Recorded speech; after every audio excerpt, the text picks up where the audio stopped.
These latest headlines from ABC15 are sponsored by Lerner and Rowe Injury Attorneys. One call, that's all. I'm Christine Stanwood with your top stories from ABC15 Arizona. ABC15 just learning the remains of missing Flagstaff mother Kelly Patakowski have been found. It's unclear where, but police are recovering her body now. Her husband Daniel facing aggravated assault charges connected to her disappearance. We will have much more on this story ahead at 5 and 6. Phoenix firefighters had a busy 4th of July night, putting out over 200 fires while working in our extreme heat, including this one near 35th Avenue and Greenway. A family is out of the home after a fire spread in the neighborhood.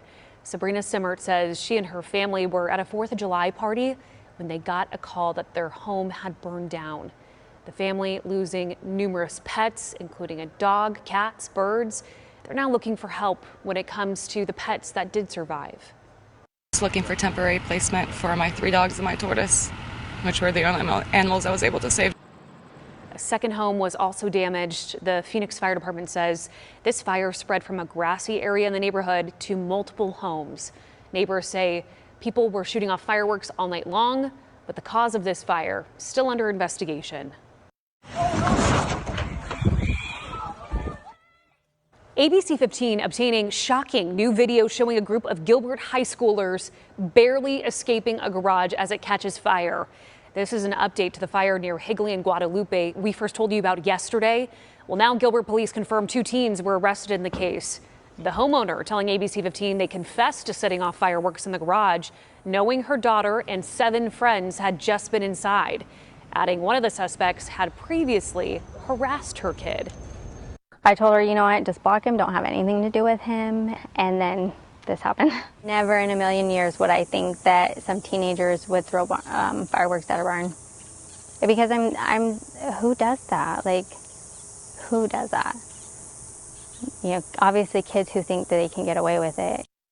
The fire destroying hundreds of thousands of dollars worth of that family's property. Gilbert police confirming with us those teens are charged with arson of an occupied structure and endangerment.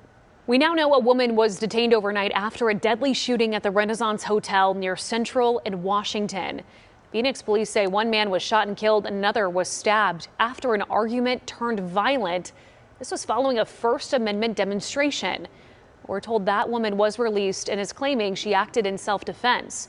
Police telling us they'll wait to complete the investigation before deciding on potential charges. ABC15 working to get an update after a 3-year-old was pulled from a backyard pool and rushed to the hospital in critical condition. It happened last night near 51st Avenue and Baseline in Phoenix. Incidents like this are becoming more common. The CDC reports drownings are on the rise.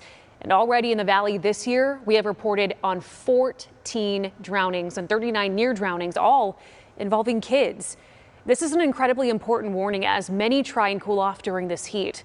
ABC's Gio Benitez teaming up with some professionals for an eye-opening experiment on just how quickly drownings can happen and how easy it is to miss. We know it's still so difficult for many families around Arizona to make ends meet. Now, even more new data is showing the rate of wage growth across the nation dropped last month to its lowest rate since 2021.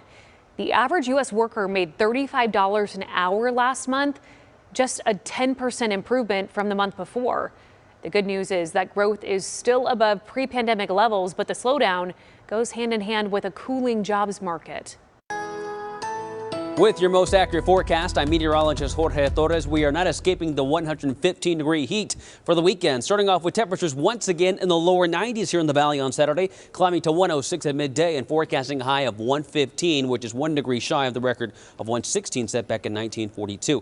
Having said that, the excessive heat warnings remain in effect through at least Wednesday for parts of the state, including northwest Arizona. For now, the warnings in the valley continue through at least Tuesday evening, but don't be surprised they get extended beyond that because the dangerous heat is not going away. In fact, here are the highs for the early part of the weekend. 91 in Flagstaff, same in Heber and Cholo, 99 in Payson, 103 in Globe, 113 in Casa Grande, and close to 120 throughout western parts of the state. And the weekend forecast for the valley keeping those temperatures at 115 for Saturday and also for Sunday. So that 7-day forecast showing those temperatures not really cooling down that much. We do return slight rain chances beginning Thursday, and the highs in the high country stay in the 90s with lows in the 40s and 50s.